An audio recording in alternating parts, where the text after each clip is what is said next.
and welcome back. Today we've got a pretty good episode with Field Trip episode 21 of season 6. Premiering May 9th, 1999. Field Trip has Mulder and Scully running around chasing UFOs, except things might not be what they seem. The episode begins with a couple coming back from a hike. The wife Angela has a headache, likely because her husband keeps messing things up with Pam. Ooh, a shower scene. Ugh. A Nickelodeon shower scene. No, wait, this can't be Nickelodeon. She's much too old for those predators. Honey, relax. We've all had dreams about being slimed. The couple then turns into skeletons? We're only 2 minutes in and I have no idea what the hell is going on. Mulder and Scully are given the case, and it seems these two hikers, Angela and Wallace, were missing for only 3 days, and yet somehow their bones were picked clean. Now Scully thinks this was some kind of ritualistic murder. I think it's whatever the hell got Ray Soames. Remember when his body suddenly turned into an orangutan? Well, what do you think this is? It's Brown Mountain, Scully. That doesn't ring a bell? The Brown Mountain Lights? It's a famous atmospheric phenomenon dating back nearly 700 years, witnessed by thousands of people, back to the Cherokee Indians.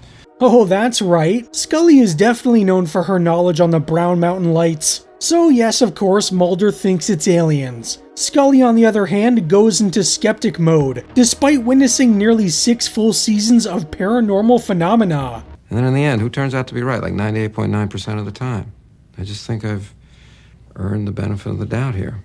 You know, I'm glad he called her out. I love Scully, but she can be a bit of a pain in the ass. Mulder and Scully check out these skeletal remains, though Scully even has to question the coroner on the authenticity of the bodies. Scully discovers some disgusting goop, and the coroner is like, pay no mind to that, it's just bog sludge. How thorough could the exam have been if you're not even going to test the goop on the remains? Mulder leaves Scully to investigate where the bodies were found, and definitely not because he wants to see the Brown Mountain Lights. When he gets there, he runs over some mushrooms, which releases some unknown spores into the air. Now, has Mulder not seen that terrible movie Alien Covenant? Because this is how you get a really stupid-looking alien monster. Ah yes, you should always touch things with your bare hands. Don't forget to taste it too. I'm never gonna let up on Mulder tasting weird things. Wallace Schiff? Well, that's weird. I'm pretty sure he's supposed to be a skeleton. Mulder tracks down Wallace to a very tiny cave, and after the 15 or so documentaries I've watched on the Nutty Putty cave disaster, you couldn't pay me enough to go in after him. Meanwhile, Scully gets the results back from the goo she found, and it turns out to be basically stomach acid. So were these people swallowed whole by something and then spit back out? Maybe Mulder should keep his eyes open for a giant anaconda. Turns out these two weren't the first bodies found in this area, and in the very same condition. Scully attempts calling Mulder, but he's currently wandering around a spooky cave. Mulder finds Wallace, who seems to think aliens faked his death with a very phony skeleton. They returned me, but Angela, she's still up there. Been experimented on, and I can't, I don't know what do I do? Well, you could join the FBI and go searching for little green men. Scully pulls up in the coroner's truck, and like Mulder, decides to spread some unknown spore into the air. Mulder decides now is a good time to leave the cave, but then suddenly the aliens arrive. Or Scully? How powerful is her damn flashlight? They brought her back. Well, that was nice of the aliens. See, they're not all bad. Angela tells Mulder about her alien abduction experience, which sounds like every alien abduction experience. The only strange thing about this whole case are the skeletons. Aliens generally aren't known for returning those, especially not with gooey stomach acid. The aliens return, but I guess Mulder decides he's going to say hi this time? Scully makes her way to Mulder's apartment and finds him there waiting. Oh, when did he get back home? Would he not have seen Scully when he left the cave? I guess she could have left before he got out. The passage of time here is kind of weird though. Mulder's not alone, however, because sitting on his couch are Angela and Wallace. You know, the skeletons that are definitely not skeletons. This isn't the end of Mulder's surprises either, because he has something much more interesting to show her. I abducted him. Oh my god, they kidnapped Josh Exley! Okay, my dear Scully, how do you explain this one? Mulder then realizes that there's something wrong with this picture, because since when would Scully tell him that he's right about something?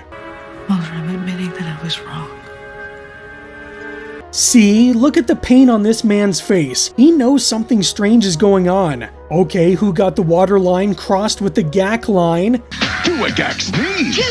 Suddenly, Scully melts into poorly rendered CGI slime, and I guess Mulder never left the cave? It actually looks like he's been stuck to the wall by the xenomorph. Scully makes her way back to the area, this time with the coroner. He should probably just shave his head though, because he's really holding on to that hair.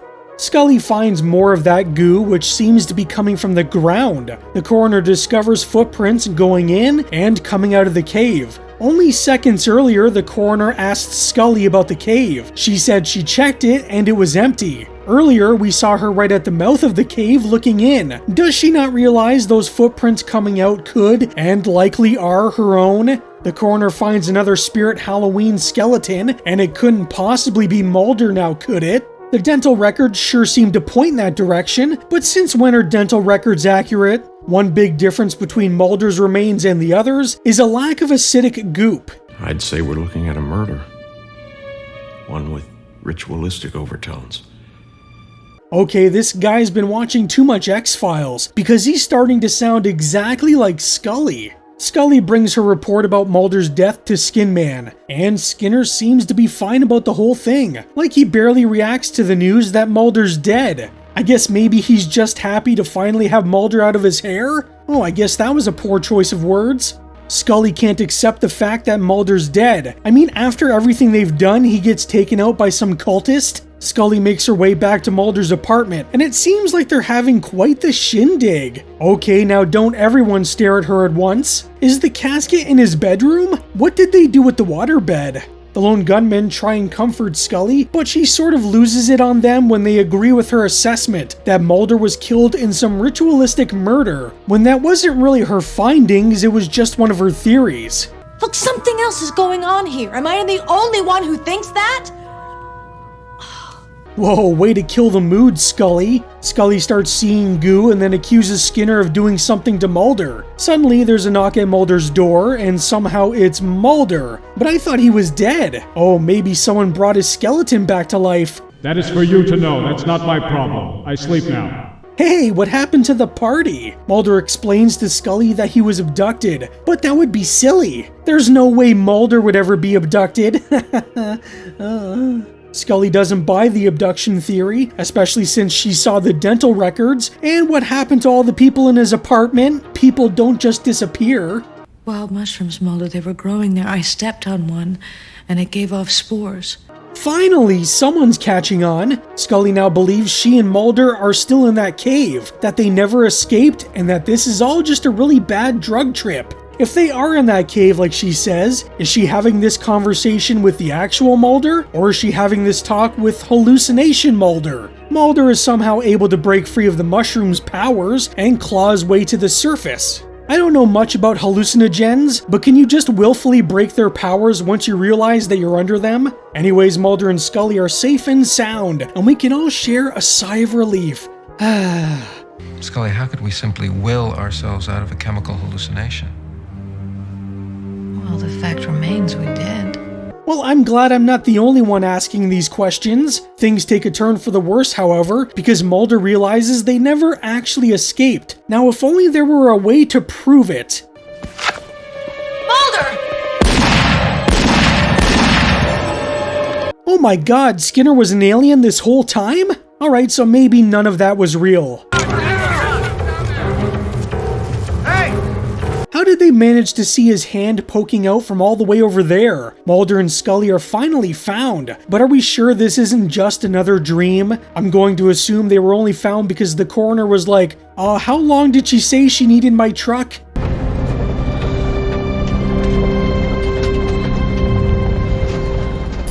Feel Field Trip is a fun episode. It plays with the trope of it was all a dream, but I think it does it in a way that's not a complete cop-out. I mean, there are hints here and there that what they're experiencing isn't real. There are strange time jumps, people coming and going, people not talking or thinking how they would in real life. Skinner and the Lone Gunman both agreeing with Scully's assessment of ritualistic murders, which wasn't her actual assessment, is a clear indication of this. Or Mulder suddenly finding a gray and bringing it back home? How did Mulder catch a gray? Did he place a bunch of Reese's Pieces on the ground and lure it back to his apartment? There were too many factors that would make one believe that this had to be fake. One of my favorite parts, especially back when I saw it for the first time, was the fake escape towards the end. They did a really convincing job of making it seem like Mulder and Scully escaped the cave, only to find out they never left. It doesn't work as well once you know what's coming, but it's still a fun little twist. I still question how they were found in the first place, or how long they were down there. I'm going to assume the coroner made a call when Scully and his truck never came back, but how long were they down there for? Angela and Wallace were down there for 3 days and came back as skeletons. Mulder and Scully had to be down there for at least a day, no? I think they'd have a little more noticeable damage than some rosy red cheeks. I guess it could be the same day if the coroner really needed his truck.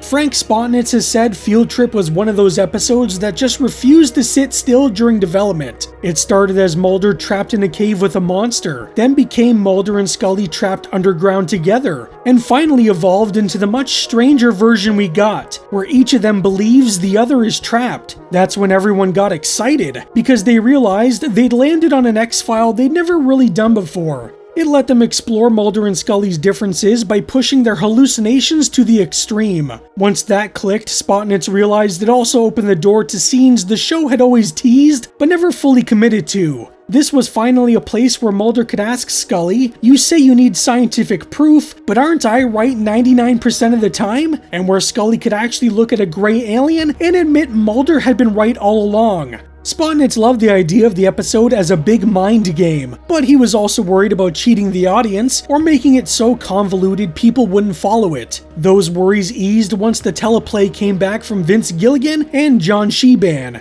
Gilligan was adamant that this couldn't feel like a throwaway dream episode with no real stakes. He even joked about not wanting a Dallas situation, which is why the episode makes it clear that the mushroom goo is actually lethal. Mulder and Scully aren't just hallucinating. If they don't figure things out, they're gonna die.